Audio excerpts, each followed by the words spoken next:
La plus grande erreur que font les gens pendant Ramadan, c'est qu'ils ignorent son importance, sa place auprès d'Allah, son mérite. Et tu ne peux pas valoriser quelque chose quand tu ne connais pas sa valeur. C'est vrai ou c'est pas vrai? Un mois au cours duquel les bonnes actions sont multipliées, le mois du Coran, le mois où le prophète sallam faisait plus d'efforts que dans les autres mois, ça c'est quelque chose que l'on doit prendre en compte car notre bien-aimé alayhi sallam c'est notre modèle. Très bien. Deuxième erreur que font certains, vous avez, je dis à chaque fois certains, parce que je sais qu'il y en a parmi vous, alhamdoulilah, ils ne sont pas concernés par tout cela. Ceux qui sont concernés, qu'Allah les guide, il faut leur relayer l'information pour qu'ils se réforment. La deuxième erreur, c'est qu'il y en a, à l'idée d'entendre que Ramadan approche, ils se sentent mal à l'aise.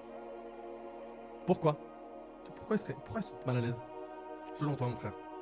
Toi? Non. Ouais, toi. Pourquoi il y en a certains, quand ils entendent J-7, Ramadan arrive, ils voient des gens dire ah, mashallah, alhamdoulilah, trop bien. Et d'autres qui disent ouais. Pourquoi? Vas-y, dis-moi. Parce qu'il va pas manger toute la journée. Non, c'est pas pour ça. Oui, madame? Barakallahu fiki. Parce qu'il va devoir, bessif ali, parce que c'est trop la honte sinon, arrêter des péchés qu'il faisait avant. Et tu l'entends, hein? Lui dire, bon, Ramadan il arrive, on fait un break d'un mois, tous les jours je te ferai de dua. Wallah, je t'oublie pas. De toute façon, c'est la place que tu as dans mon cœur. En fait, j'ai plus d'organes, j'ai toi. Vous connaissez le disquetteur mytho là. Et donc, lui ou elle, à l'idée d'entendre que Ramadan arrive, ma crush, mon crush. Bon, pour ceux qui connaissent pas ce mot, crush, levez la main. Heureusement, moi je suis en contact en permanence avec des jeunes, ils me donnent les mises à jour. Sinon, j'allais être comme vous là, quand on levait la main là. Crush, c'est ça, la petite copine. Ok? Mon petit copain, mon petit amoureux. Pareil pour ceux qui fument. La clope, ou la drogue, ou autre. Lui, il entend Ramadan, il arrive. Oh, il est zaraf, hein. Il est énervé. Pourquoi? Moi, il me faut ma dose. Et subhanallah, wallah, une parmi les choses qui m'a fendu le cœur, qui m'a déchiré le cœur, qui me l'a broyé, c'était de voir des vidéos où des jeunes se filmaient en train de rompre le jeûne avec un joint. Et ces vidéos-là, peut-être vous les avez vues, elles ont circulé partout. Subhanallah, ce mois-là, il nous apprend quelque chose.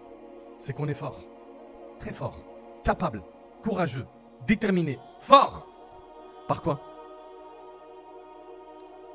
T'as réussi à te priver du halal, du fajr au maghrib. Subhanallah. Du fajr au maghrib, même en période d'été, il fait hyper chaud. Regardez bien, je vous prends au défi, vous là, ici là. On te met un verre d'oasis tropical bien frais sur la table de la cuisine. Ok? Et après on te dit, dans la cuisine, il y a un truc qui va te faire kiffer. Tu rentres, tu vois le verre, t'as hyper soif. Tu vas l'approcher? On est en journée, hein. Dans le temps du jeûne. Qu'est-ce qui empêche ce frère ou cette sœur, à ce moment-là, de ne pas toucher à cette boisson alors qu'il fait chaud? Il a soif, ou elle a soif, et il est même possible qu'il soit tout seul dans la maison. Il n'y a personne. Qu'est-ce qui l'empêche à ce moment-là de le faire? Oui. La crainte d'Allah. Allah, il me voit.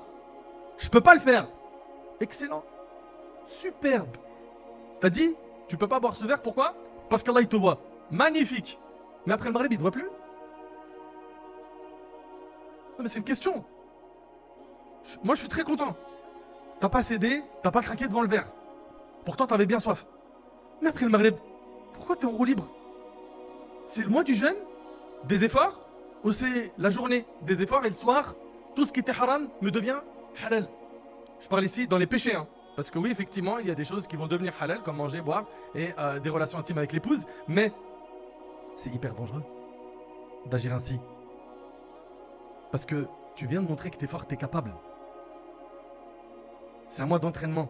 Si tu as réussi à délaisser le halal pour Allah, à plus forte raison, tu dois être capable et fort et déterminé pour délaisser le haram pour Allah. Et c'est pour ça que j'aimerais mes frères et mes sœurs. Et il y a beaucoup de sœurs ici, beaucoup de frères qui ont l'âge de mes enfants.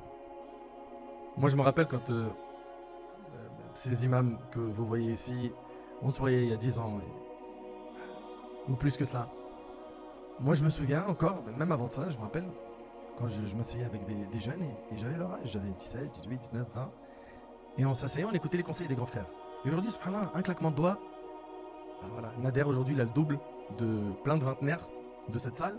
Mon frère l'Arabi pareil, Cheikh Khaled et Mehdi et d'autres. Et en fait, nous, on veut votre bien. Et ça, c'est un point que vous devez comprendre. Si parfois, vous allez entendre des paroles qui vont vous bousculer un petit peu, c'est parce que nous, on a aussi le souci qu'ont vos parents, voire plus.